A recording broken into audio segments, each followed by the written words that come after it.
It was a Tuesday afternoon in the spring of 1972, and the Motown building on Woodward Avenue carried the particular smell it always carried during recording weeks. Cigarette smoke, black coffee, and something else underneath.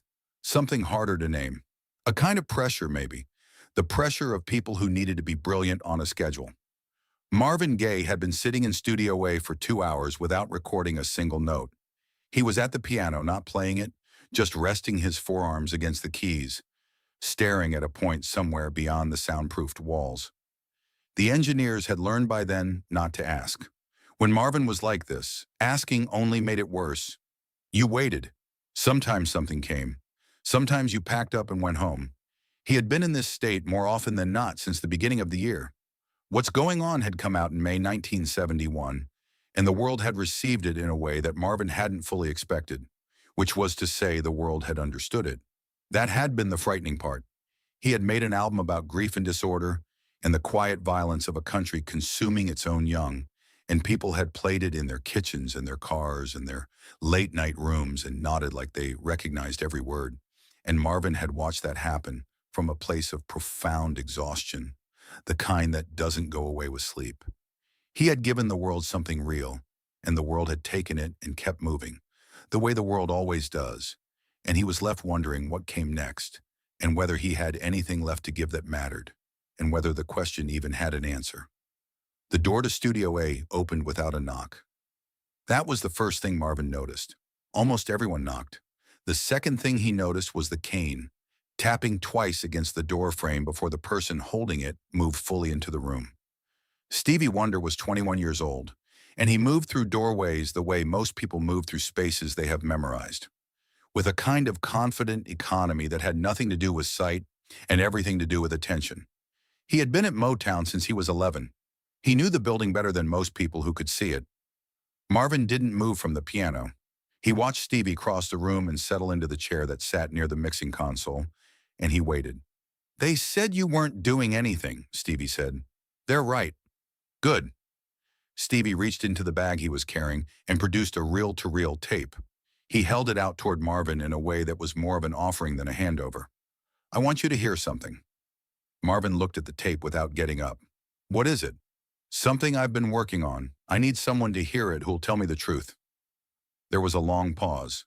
Marvin thought about the fact that Stevie Wonder, asking him to tell the truth about music, was both flattering and strange. Stevie's ear was not something that needed verification from anyone. But that was not what this was, Marvin understood. This was something else.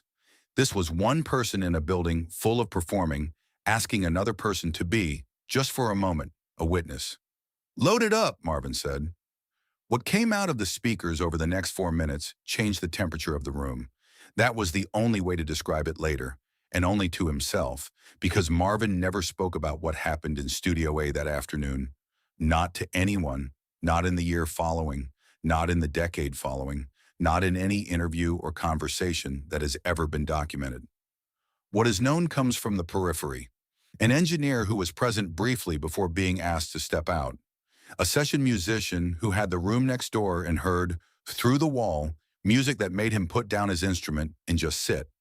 What they reported carefully years later was that what Stevie had recorded was something that did not sound like anything Motown had produced before. Not because it was louder or faster or more technically impressive, because it was interior, because it seemed to have been made from the inside of a person rather than for the outside of an audience. The tape ran out. The room was quiet. Marvin had not moved from the piano. Stevie waited. This was a thing about Stevie that people who worked with him often mentioned. His capacity to wait. He didn't fill silences with sound or motion. He sat in them with the patience of someone for whom listening was not a secondary activity, but a primary one. "Play it again," Marvin said. Stevie reached forward, found the reel without hesitation, and rewound it. The second time through, Marvin closed his eyes.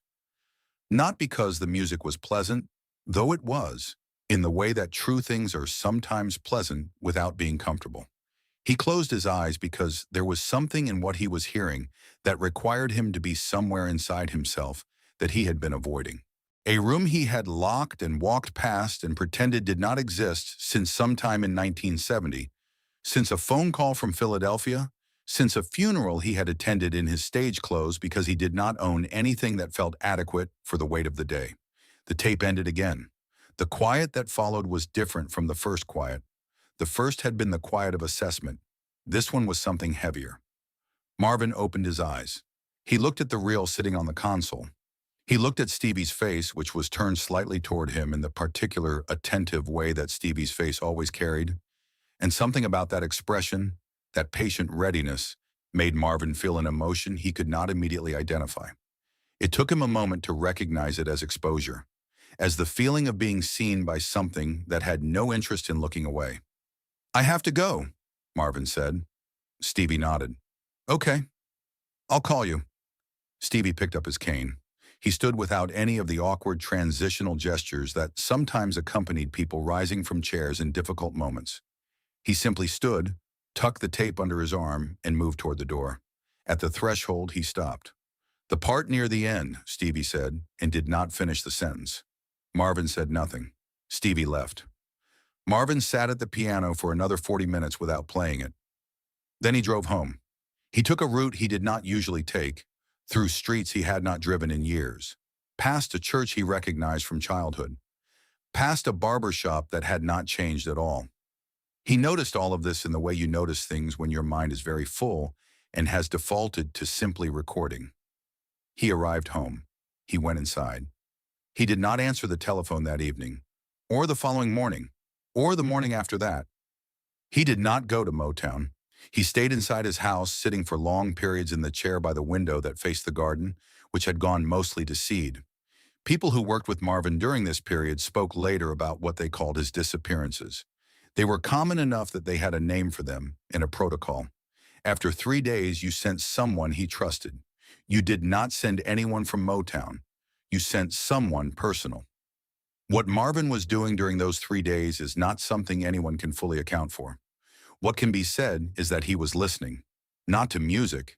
He did not have a record player in the room where he spent most of those hours, and there is no evidence he played anything during that time. He was listening to something else, to the inside of a question he had been refusing to sit with for 2 years. The question was not whether he was good. He had been past that particular insecurity long enough that its return in different forms was recognizable. The question was whether what he did was honest. Not technically honest, not factually honest, but honest in the way that what Stevie had put on that tape was honest, made from a place that had no interest in protecting itself, that had gone looking for the real thing and found it and recorded it without deciding first whether the real thing was appropriate or marketable or consistent with any image. Marvin had made what's going on from grief. He knew that. He had been open about it in interviews or open about the broad shape of it. But there was a version of the truth about that album that he had never spoken aloud, which was that even in making it from grief, he had been managing the grief. He had been shaping it into something that could be heard, which meant he had been doing something to it first, a kind of translation, and in translation, something always gets left behind. He had looked at the truest thing he had and then made a decision about how much of it the world was ready for.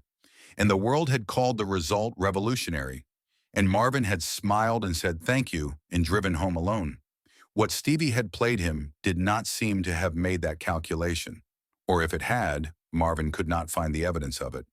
The music sounded like it had been extracted from somewhere that does not normally allow extraction, from the part of a person that exists before they decide who they are, before the performance begins. And the performance for Marvin had begun very early, earlier than Motown, earlier than the Army, earlier than the clubs in Washington, D.C., where he had sung for rooms that were not quite full. The performance had begun in a house where being seen could be dangerous, where the wrong expression at the wrong moment had consequences, and where the distance between who you were and who you were required to be was a survival skill before it was anything else. He had never stopped performing. He understood this, sitting in the chair by the window on the second day, watching light move across a garden that no one had tended. Even what's going on had been a performance, a brilliant one, a necessary one, but a performance nonetheless. He had performed grief in the way that he had always performed everything, with enough of himself present to make it real and enough of himself held back to make it survivable. And yet what he had made in that studio sounded like something that had not been filtered through any of the machinery that shapes a person into a product. Marvin did not know how that was possible. He was not sure it was fair. He sat with that for a long time, the specific quality of what he was feeling, and eventually he had to acknowledge that a part of it was something close to envy, and that the envy was not for Stevie's talent, or for his productivity, or for the fact that he was young and his best years were presumably ahead. The envy was for the apparent absence of whatever it was that had always made Marvin keep something back. Whatever it was that made him stand at the edge of the truest thing and look at it and decide not to go all the way in. On the third day, he called his brother Frankie. He did not tell Frankie what had happened at Motown, or what Stevie had played, or what he had been thinking about for 3 days. He asked Frankie what he was doing, and Frankie said nothing much. And Marvin said he was thinking about going for a drive, and Frankie said he would come along. They drove for 2 hours without talking very much. He went back to Motown the following week. He did not call Stevie. He sat at the piano in Studio A for a long time, and then he started playing something that did not have a name yet, that was not for anything yet, that was not managed in the way he usually managed things. He played it for 40 minutes and then stopped and sat with it and felt the familiar pull toward translation, toward making it into something that could be packaged, and he made himself sit with the pull without answering it, which was harder than any technical challenge he had ever faced in a studio. He never told anyone about those 3 days. In interviews for the rest of his life, when Stevie Wonder's name came up, and it came up often because their paths were parallel in ways that journalists found convenient for comparison, Marvin was warm and generous and said the things that were both true and safe to say, that Stevie was extraordinary, that his ear was unlike anyone else's, that he was among the handful of people Marvin genuinely admired. All of this was accurate, and all of it was incomplete, in the specific way that Marvin's public statements were always accurate and incomplete, the gap between them maintained with a skill so practiced it had long since stopped feeling like effort. The music Marvin made in the years that followed carried something different in it than what had come before. Not audibly different to most listeners, not in a way that critics were able to articulate clearly, though some tried. They used words like nakedness or honesty or a new openness, and then qualified the words with uncertainty because they could not point to a specific thing in the recordings that justified them.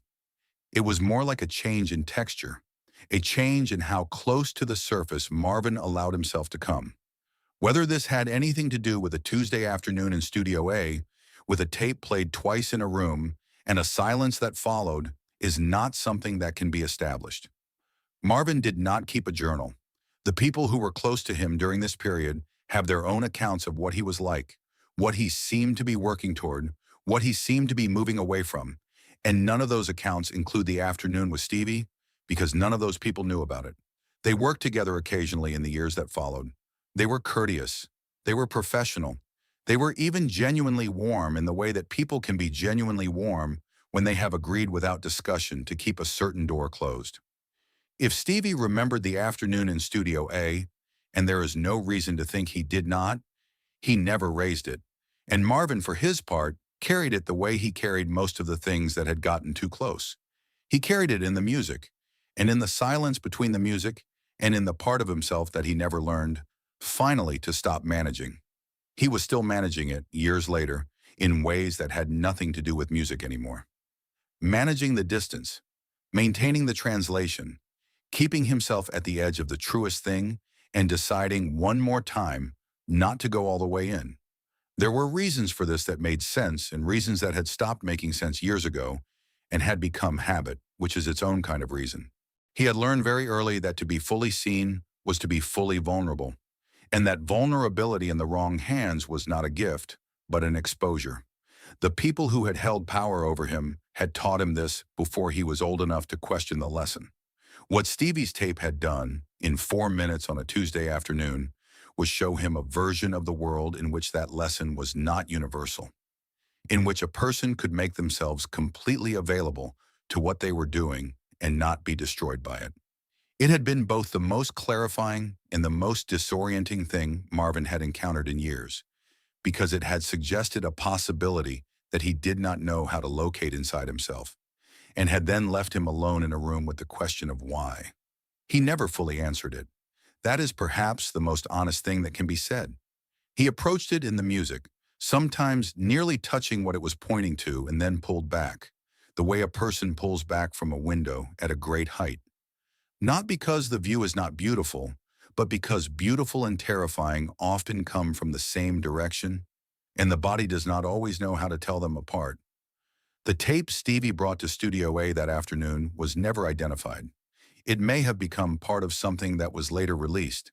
It may be in an archive somewhere, labeled with a date and a session number, sitting in the dark among hundreds of other tapes that also carry within them the compressed residue of hours in which people tried to find the real thing and sometimes did and sometimes didn't. Or it may be that what mattered about it was never the tape at all, but the few minutes of silence that followed it and what a man sat with in those minutes before he said he had to go. He had to go. He always had to go, eventually. That was the part he never figured out how to stop.